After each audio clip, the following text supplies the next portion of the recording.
తెలుగు ప్రేక్షకులందరికీ నమస్కారాలు. నేను మీ ఆంధ్రప్రదేశ్ వెదర్మ్యాన్ సాయి ప్రణితి మాట్లాడుతున్నాను.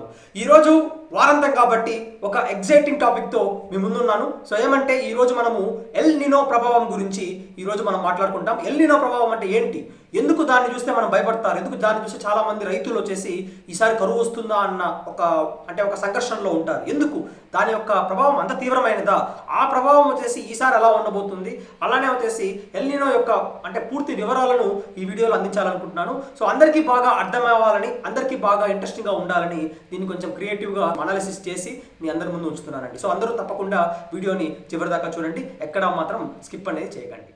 సో ఎల్ నినో ప్రభావం అంటే ఏంటంటే పసిఫిక్ మహాసముద్రంలో ఏర్పడే ఉష్ణోగ్రతల మార్పులు ఎల్ నినో ప్రభావానికి దారితీస్తుంది. ఎందుకు మనకు పసిఫిక్ మహాసముద్రంలోనే మనకు ఉష్ణోగ్రత మార్పులు ఉండాలి అన్న క్వశ్చన్ మీకు చాలాసార్లు వచ్చే ఉండాలి, కానీ రాకపోతే కూడా నేను మీకు క్లియర్గా వివరిస్తాను ఎందువల్ల వస్తుందన్న దాని గురించి. ఎందుకంటే మనకు సూర్యుడు నుంచి మనకు ఎప్పుడు ఏమవుతుందంటే వేడి అనేది భూభాగంలోకి వస్తుంది, కానీ ఆ వేడి వచ్చేటప్పుడు అన్ని ప్రాంతాలు, భూభాగంలో ఉన్న అన్ని ప్రాంతాలు ఒకేలాగా వేడెక్కవు. కొన్ని ప్రాంతాలు ఒకలాగా వేడెక్కుతాయి, కొన్ని ప్రాంతాలు మరోలాగా వేడెక్కుతుంది.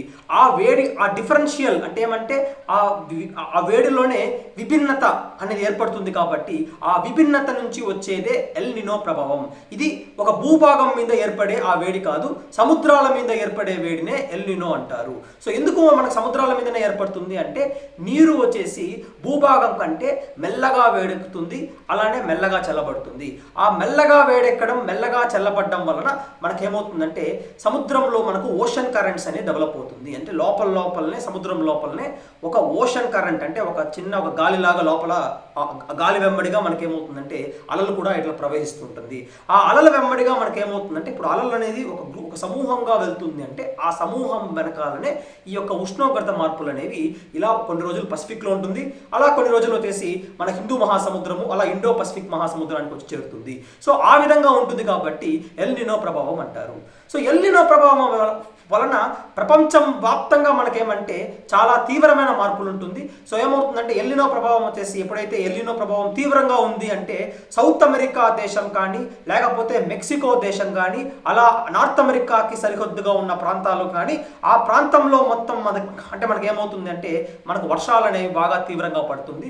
మిగిలిన అన్ని ప్రాంతాలు ఆల్మోస్ట్ మనకు భూభాగంలోని చాలా మట్టుకు ఉన్న ప్రాంతాలు అన్నిట్లో మనకేమవుతుందంటే వర్షాలు అనేవి సాధారణం కంటే తక్కువగానే పడుతుంది. అంటే వర్షాలు పడవని కాదు, తప్పకుండా పడుతుంది, కానీ ఏమంటే సాధారణం కంటే తక్కువగానే పడుతుంది.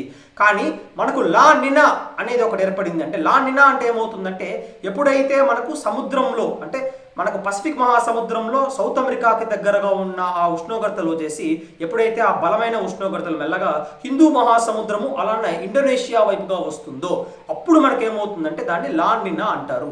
లా నినా వచ్చినప్పుడు మనకేమవుతుందంటే వివిధ ప్రాంతాలు, ఏ ప్రాంతాల్లో అయితే ఎల్ నినోలో తక్కువగా వర్షం పడుతుందో ఆ ప్రాంతంలో ఏమవుతుందంటే మనకు వర్షాలు అనేవి సాధారణం కంటే ఎక్కువగా పడుతుంది. ఇది తప్పకుండా జరిగే ప్రాసెస్, ఇది నార్మల్గా జరిగే ప్రాసెస్. కానీ మనకేమవుతుందంటే ఇండియాకి చుట్టుపక్కల ఉన్న ప్రాంతాలు వచ్చేసి ఒక ఎల్ నినో మీదుగానే పూర్తిగా ఆధారితంగా ఉండదు. అంటే ఎల్ నినో వస్తే తప్పకుండా కరువు వస్తుంది అన్న దాంతో ఇండియా, అంటే మన హిందూ మహాసముద్రం కానీ, ఇండియా ముఖ్యంగా మన దేశంలో కానీ ఇలాంటి వాతావరణం అనేది ఉండదు. మన దేశంలో ఉన్న లోకల్ పరిస్థితులు అంటే ఏమంటే మన చుట్టుపక్కల ఉన్న బంగాళాఖాతంలో ఉన్న పరిస్థితులు, అరేబియా సముద్రంలో ఉన్న ఆ పరిస్థితుల వల్ల మనకేమవుతుందంటే మార్పులు అనేవి చాలా ఉంటుంది. ఇప్పుడు ఎల్ నినో వచ్చిందనేసి వర్షాలు తక్కువ పడతాయి అన్న డైరెక్ట్ రిలేషన్ అనేది మనకు లేదు, కానీ వర్షాలను తక్కువ చేస్తుంది. కానీ మనకేమవుతుందంటే హిందూ మహాసముద్రంలో, బంగాళాఖాతంలో, అరేబియా సముద్రంలో ఏర్పడే మార్పుల వలన వర్షాలు అనేవి ఆ మార్పులు ఏ విధంగా ఎల్ నినోని ప్రభావం చేస్తుంది అంటే ఇప్పుడు ఫర్ ఎగ్జాంపుల్ ఇప్పుడు ఒకరు వచ్చేసి మన మీద దాడి చేస్తున్నారు అంటే మనం కూడా దానికి ప్రతిదాడి చేస్తాం. అంటే ఎవరైనా వచ్చి మనం కొడుతున్నారు అంటే దాన్ని మనం ఆపోజిట్గా మనం పోయి కొడతాం వాళ్ళని. సో అలానే మనకేమవుతుందంటే ఎల్ నినో కూడా ఏమవుతుందంటే ఎప్పుడైతే ఎల్ నినో వచ్చి మన భారతదేశంలోని వర్షాల మీదుగా మనకు దాడి చేస్తుందో మన భారతదేశం చుట్టూ ఉన్న ప్రాంతం కానీ మనకు ఆ ఎల్ నినోకి ప్రతిదాడి చేస్తుంది. ఆ ప్రతిదాడి జరిగినప్పుడు మనకేమవుతుందంటే వర్షాలు అనేవి తక్కువగా పడతాయి. అంటే ప్రతిదాడి తక్కువగా ఉంటే వర్షాలు అనేది తక్కువగా ఉంటుంది. ఆ ప్రతిదాడి ఎక్కువగా ఉంది అంటే సాధారణం కంటే ఎక్కువ పడిన సందర్భాలు కూడా ఉన్నాయి. దాన్ని కూడా ఇప్పుడు మనము ఒకసారి చూసినామంటే గత కొన్ని సంవత్సరాల్లో, అంటే గత ఒక 100 సంవత్సరాల డేటా తీసుకుంటే కూడా కొన్ని సంవత్సరాల్లో మనకు ఎల్నినో ఉన్నా కానీ మనకు సాధారణం కంటే ఎక్కువ వర్షాలు పడ్డాయి. కొన్ని సంవత్సరాల్లో మనకు ఎల్నినో ఉన్నా కానీ మనకు సాధారణ వర్షాలు పడ్డాయి. చాలా మట్టుకు ఉన్న సంవత్సరాల్లో మనకేమంటే ఎల్నినో ఉంటే తప్పకుండా మనకేమంటే వర్షాలు అనేవి తక్కువగా ఉండే అవకాశాలు మాత్రం మనకి ఎక్కువగా ఉంటుంది. సో ఈ విధంగా ఎల్నినో అనేది ప్రభావం చేస్తుంది. సరే, ఈ సంవత్సరం మనకి ఎల్నినో ఏ విధంగా ఉంటుంది, ఎల్నినో యొక్క తీవ్రత ఎలా ఉంటుంది అన్న దాని గురించి మాట్లాడుకుంటే ఈ సంవత్సరంలో మనకు ఎల్నినో యొక్క ప్రభావం అనేది తగ్గుముఖం పడే అవకాశాలు అయితే కనిపిస్తుంది. కానీ దాని వలన మనకు వర్షాలు ఏ విధంగా ఉంటుంది అన్న దాని గురించి ఇప్పుడే మనము ఎటువంటి ఎటువంటి కన్క్లూషన్, ఎటువంటి సారాంశం మనం చెప్పలేము. ఎందుకు చెప్పలేము అంటే ఇప్పుడు ప్రస్తుతానికి ఉన్న మార్పులు, అంటే మన బంగాళాఖాతంలో కానీ అరేబియా సముద్రంలో కానీ హిందూ మహాసముద్రంలో ఉన్న ఈ లోకల్ అట్మాస్ఫియర్ ఏ విధంగా ఉందో అనేది ఇంకా ఎవరికి క్లారిటీ రాలేదు. ఎందుకు రాలేదు అంటే మన యొక్క సాంకేతిక టెక్నాలజీ కానీ మన యొక్క సాంకేతిక పరిజ్ఞానం కానీ అంతవరకే లిమిట్ అయింది. సో ఏప్రిల్ వచ్చేంత వరకు మనకు ఆ డేటా గురించి అవగాహన అనేది తక్కువగా ఉంటుంది.